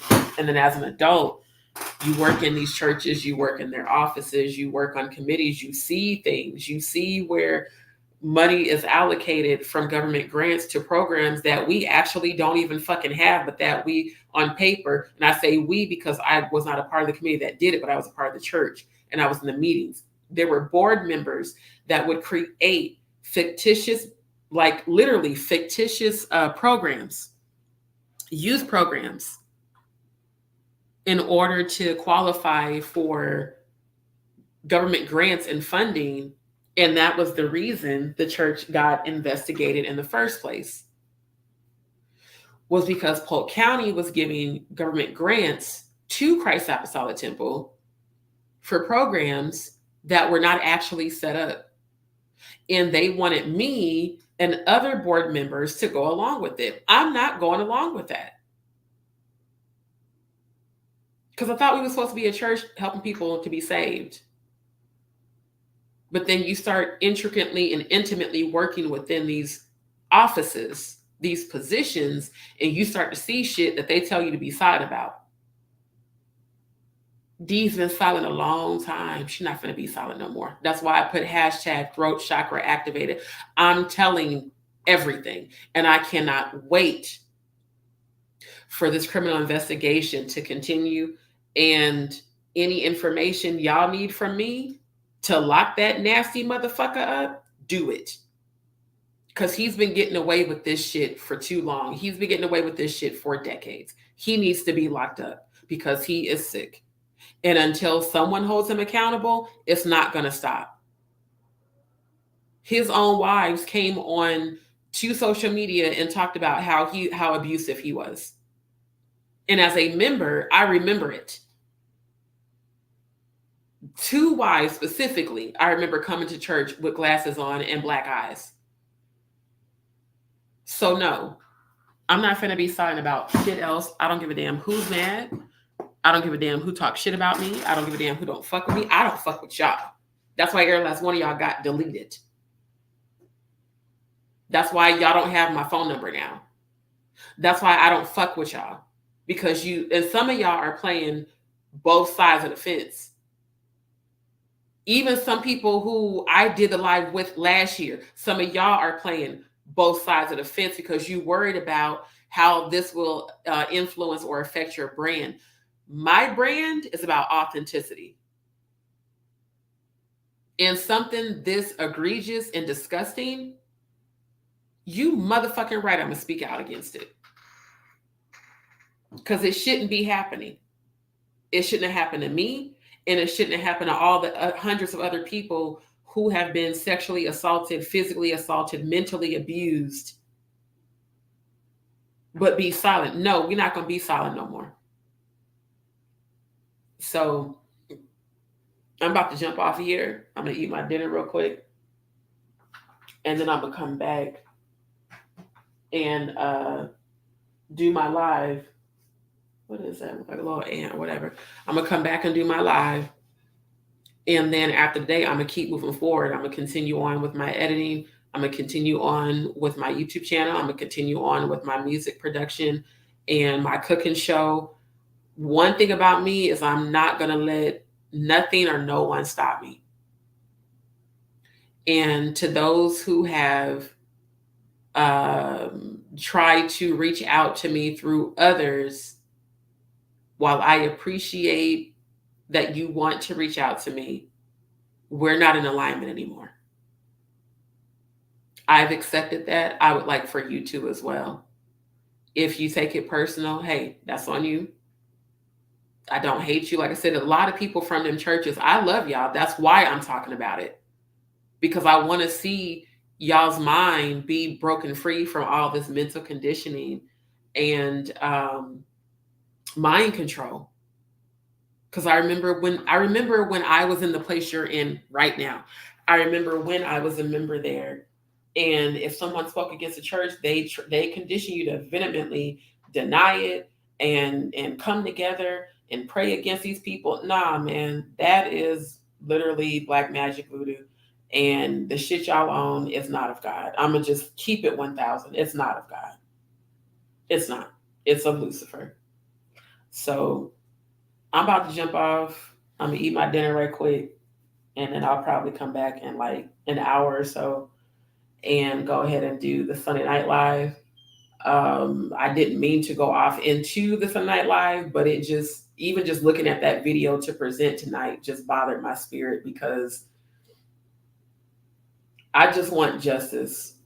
I do. I want justice for every one of us who shared this experience of mental, physical, sexual abuse, financial abuse, and being, the clergy abuse that Bishop Senegal talked about, pastors using the pulpit as a means to control the minds of people, and then the grooming. There's no way on a logical level, outside of religion, on a just logical level, in our society, it's not acceptable for a 6-year-old to date a 15-year-old. Now, in other countries, that's normal. But in our country, that's not acceptable. But yet, those of us who embrace our sexuality are condemned. So yeah, this is actually the perfect time to talk about it during Pride Month, because me being a former preacher's daughter and knowing what it's like to come out and be open and honest about my sexuality, and to have that condemnation, that judgment, that discrimination from the church and the church people and relatives and family members and so-called friends. Oh, I definitely know what it's like. That's why I love Bobby Light's Judgment Day song, because it resonated with me 1,000%. Spending holidays alone and having to do stuff on your own. Yeah, I know what that's like. So y'all will accept a pedophile. You will accept a man that grooms young girls. You will accept a female pastor who's been accused of rape and molestation, Robert Andrews. You'll accept all of that, but you will condemn those who are gay or homosexual or trans. But yet, y'all got actual convicted sexual offenders sitting up in your pulpit. And I know that is not alleged, because my former stepdad is a registered sex offender after he fucked that 15-year-old girl, and the girl turned him in. And he ain't the only one. So like I said, I'm going to speak my piece on it. I am protected. I'm not worried about those who are praying against me, speaking against me. All of your evil intentions, your evil, all that shit is going to fall by the wayside immediately and be destroyed, never to rise again. And it shall be returned back to you 100,000-fold times three. Ashe and amen. And blessed be. I'm about to jump off. Thank y'all for tuning in. Again, shout out to all of my Dz Peepz, all of my subscribers. Thank y'all for supporting my channel. Thank you, everybody that's down in the comments and liking my content and sharing it. Thank you again to Music Money, Zaytoven, and the Music Money label and the family. Thank you to Loud Music and the family. Thank you to all the spiritualists who I've connected with recently, especially the ones on YouTube. We are all in alignment. We're all on the same page. And I love how we encourage and uplift one another. So y'all stay tuned. I'll be back in about an hour. And I don't plan to be on as long, but who knows? Because I know there's at least a couple of scriptures that I'm about to pull out for these so-called holy rollers that are, condoning the fuckery that's going on at Christ Apostolic Temple. I'm definitely not in agreement with it. So I will come back and thank y'all for tuning in.